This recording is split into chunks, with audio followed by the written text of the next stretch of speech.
Hello! Magandang hapon po sa inyo lahat dyan sa Pilipinas. Magandang araw po dito o magtatanghali na po dito sa dito sa Riyadh. Ngayon, napag-trip ko pong uminom ng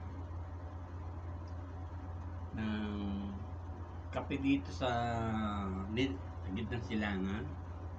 Kasi pag-iinom ka kasi sa dito ng kape, kailangan meron kang kapartner na saka ito yung pinaglalagay niya, maliit na na thermos, malaala din ang dating. So habang umiinom ako ng kape ng mga Arabo dito, meron din ako kapartner na dates. So ganito ang sitwasyon namin dito.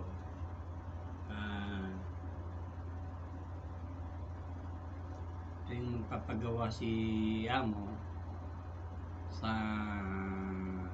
inisis na kape nila. Sabi ko, bigyan mo rin ako.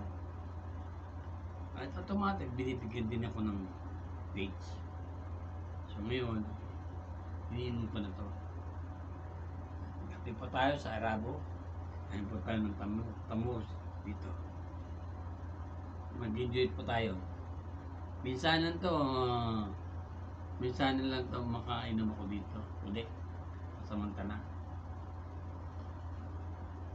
Masarap din. Kung sanay ka na.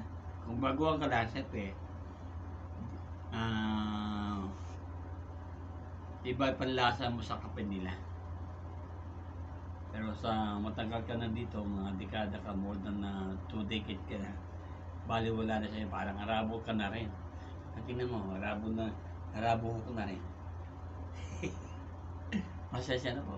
Dito talaga, yan nasabi ko more than 2 decades na ako dito. Kasi 22 years na ako dito. Dito sa gitnang silangan. Lahat ng mga pagkain ng pang-Arabo nakain ko na. So, ito.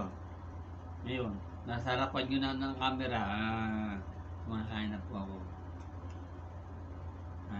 ng kanilang tabor, tsaka uminom ako ng kape nila.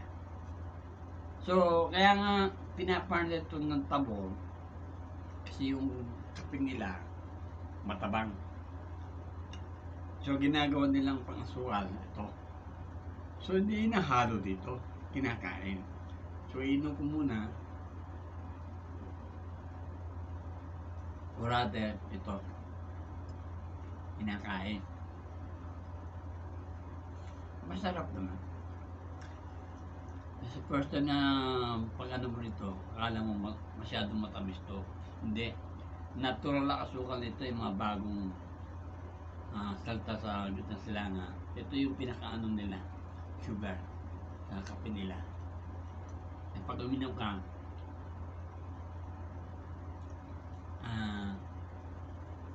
matabis na ang dating nila sa pag-inom. Hindi mo na kailangan ng asukal. Dahil kasi, ang kinakain mo tamo dito, may asukal na ito natural. Hindi mo na kailangan pang more than pang sugar. Kasi ito, hindi nakaka-diabetic to. Nakakaano pa to, beneficial pa to. Ang tamol. Marami na sa atin itong nag-farm. Part yata ng Batangas yung puno ng tamol doon sa atin sa Pilipinas. Parang nagtanim doon sa sa Batangas, parang dating OFW.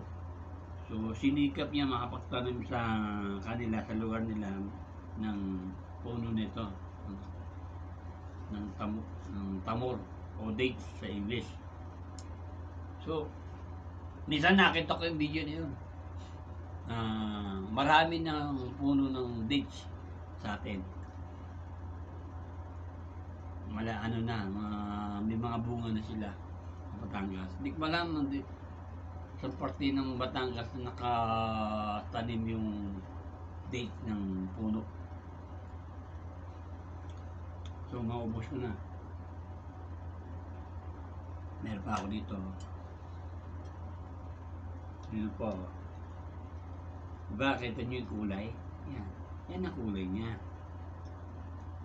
May hinahalo si Miss dito sa kapit nito. Saffron, tsaka cardamom. May konting spicy dito. Sa kapit nito.